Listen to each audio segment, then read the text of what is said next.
quotations from the Bible and the Quran about what I spoke. Everything in a book called the Muslim at Prayer. With your masjid in color, 4-color job, this masjid, not mine. Mine is there in this one there. I'll do your masjid with your picture, with this card here, same size, back of that principles of Islam, with your every visitor that comes, give it to him, give it to him. A memento of his visit. Then he takes it home and says, you know, I went to Shah Sultan Salahuddin Masjid. Yes. You know, it's one of the most fantastic structures in the world. Yes. Look at this. We show you the relation. Yes. Human nature. You can't just look at this and give it. You got to see what's at the back. What's at the back? Principles of Islam. You get into people's homes. I am prepared to do it for you. If you can't do it, I'm prepared to pay for it and do it for you. I will go along begging from your Malay people. So come on, man, give me 5 ringgit, 50 ringgit, 500 ringgit, do the job. Booklet you can give free about all these comparative verses I gave you. And this card of your masjid, on the top of the booklet will be your masjid, man, a memento of their visit to the masjid. But Islam going into their homes. Where? To America, to France, Germany, Japan, whoever comes along, give it to him, man, give it to him. You can't do that. I can only try. I can only try. I know if you understood Urdu, I would have read some verses to you, and I could have shed tears, and I could have sat down. But I know it's useless talking to you, a language which you don't know at all.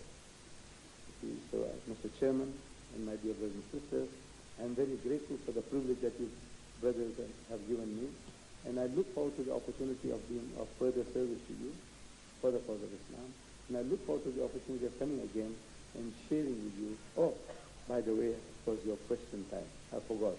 So, wa akhiru da'wana alhamdulillahi rabbil alamin.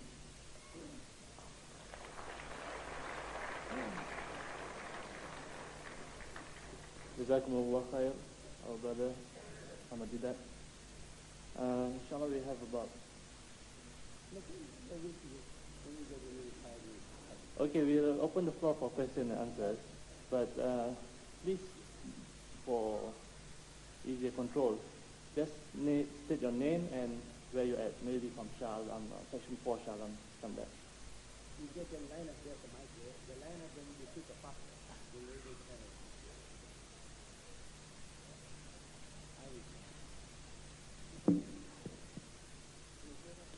Go ahead.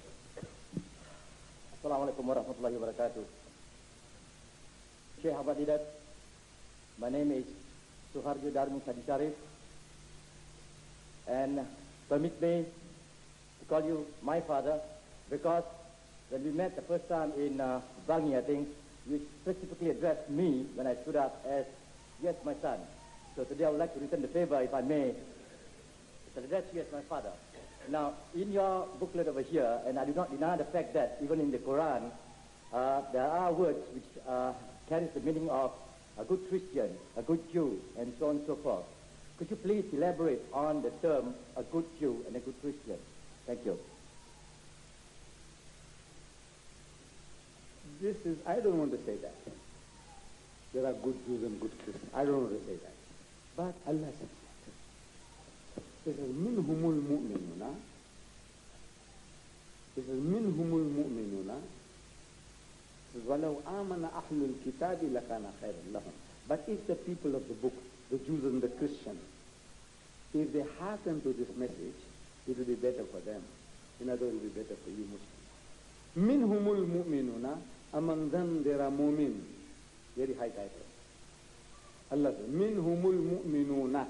Among them there are mu'min. Wa aktharuhumul fasiqun. But the majority of them are perverted transgressors. And somewhere I mentioned that, look, if you have time, we can deal with that. I can show you the good Jews and the good Christians.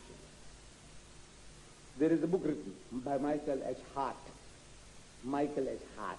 The top 100. It's called the 100. The 100, 100. Or the top 100. The most influential men in history. From Adam alayhi salam up to today. So this man, Michael H. Hart, he gives you the list of the 100 and he evaluates the position, the quality. And he numbers our Nabi Kareem. Number 1, Muhammad. Number 1, Muhammad.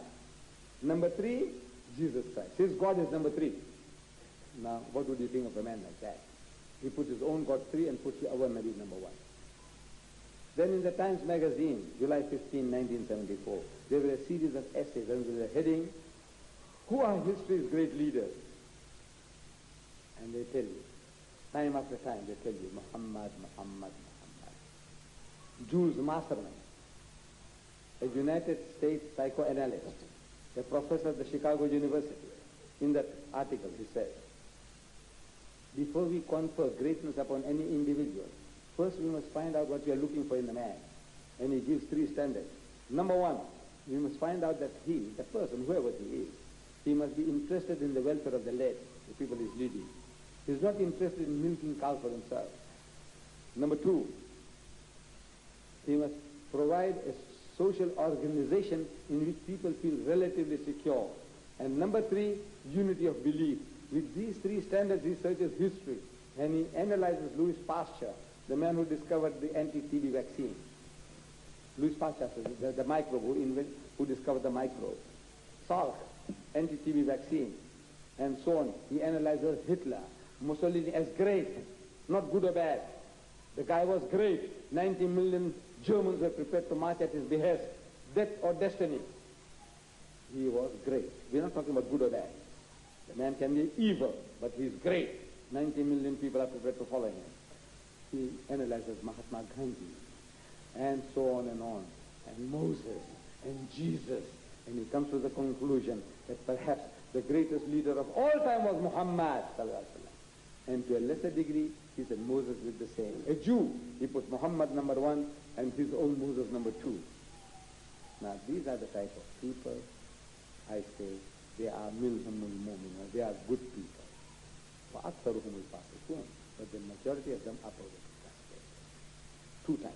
Good one and the evil. You must find ways and means of getting at them both. They are both your customers. You don't throw in the towel, this guy is a rebellious fellow. No.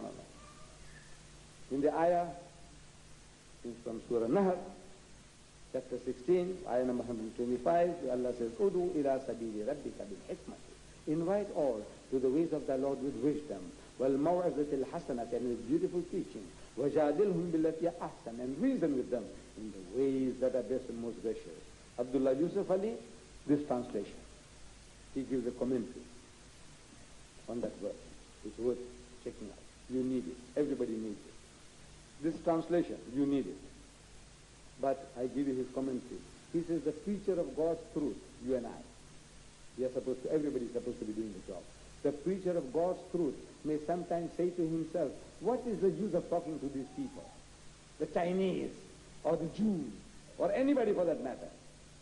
We have a tendency, these are rubbish, man, leave them, you're wasting your time. The preacher of God's truth may sometimes say to himself, what is the use of talking to these people?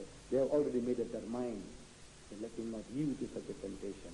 How could he know how the seed of the word of God may germinate in people's minds? You have no right to judge freehand. Go along. Did you try? Just plant the seeds, the ideas, and inshallah they will grow. This is our duty. Get the translation by Yusuf Ali. Learn the verses, Arabic and English.